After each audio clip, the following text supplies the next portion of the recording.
Alright, so put some epoxy on the coil. Tried to get it as smooth as I could with some acid brushes. I was using what we call Big Quickster.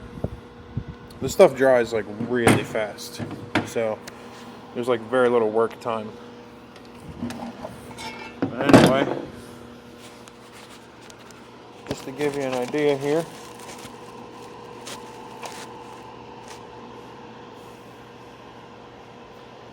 So, measuring one coil.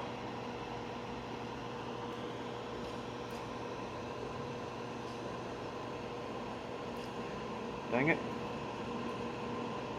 Come on now.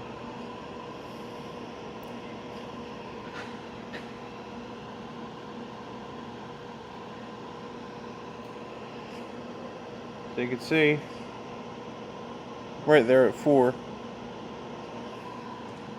3.94. And then around the back here.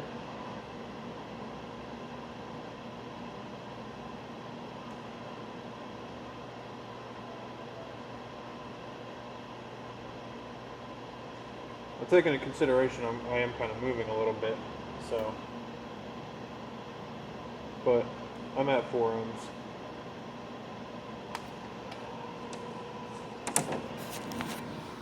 That's both coils. You can see I did put that stuff on there. I mean, really, this, believe it or not, all the subwoofers that you would buy, doesn't matter where you get them, they all come with that coating on them. Might be a little bit of a thinner coating, but they all come with it. So what happens is, you know, they talk about, some people say you should break in your subwoofers and speakers, and some people say just do what they're designed to do and let them rip. Well, I say that they definitely have a break-in period, because at some point when you're pumping these speakers, this coil will warm up, and when it warms up, this glue that's on it will either disappear like it did in the first place, which this may end up rattling again down the road if that be the case, or it'll smooth out and the heat will actually cure it and make it more solid. The glue doesn't affect anything. It's not conductive, so you're not going to short circuit anything. And the stuff is strong.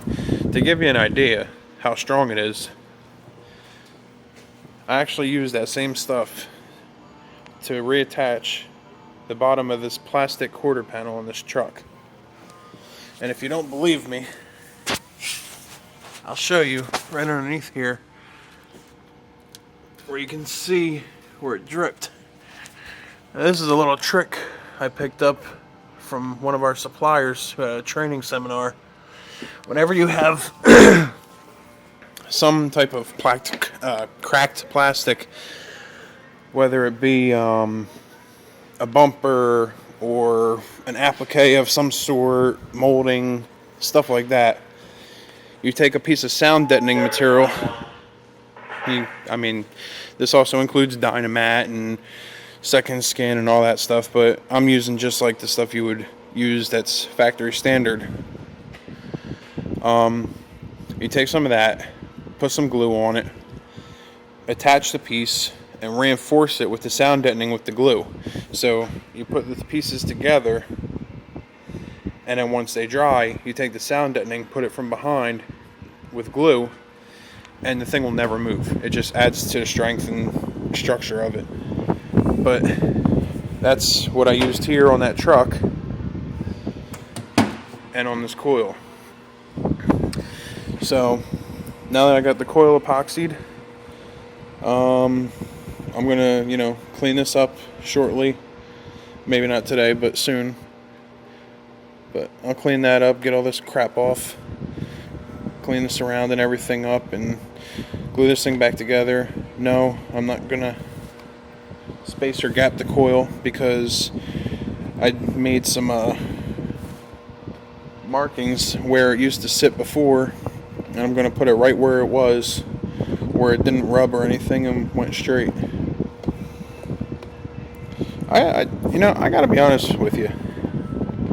Kickers come out with some really cheap crap. I mean, look at this. This glue was holding this around to the basket, and I am literally able to peel it right off the friggin' surround. I mean, what the frig, man?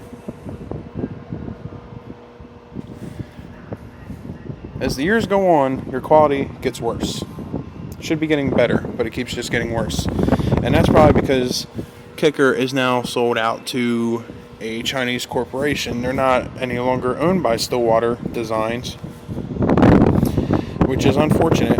You know, the funny thing is that Stillwater Designs was originally the audio company, and they ended up making Kicker as just kind of like a line of Stillwater Designs. It was just, it was like, you got Memphis Car Audio, you got Power Reference, you got M-Class, you got Mojo, all within the Memphis series. Well, Kicker started out under Stillwater Designs. And, shortly after they really got popular with their L7s and their L5s and doing the whole Solobaric lines of speakers and subwoofers, I guess they figured, oh, well, we've done enough, so, let's just call it a day. Well, now, they sold out to another company. That's why now you can find Kicker products in Walmart, and it's very unfortunate, because I remember back in the day when you had to go to an authorized dealer to get Kicker products. You had to be an authorized dealer to install them. And now it's just like, they're just, whatever about it, let's just sell it to whoever wants it. It's a shame. But anyway, I'll get back to you soon.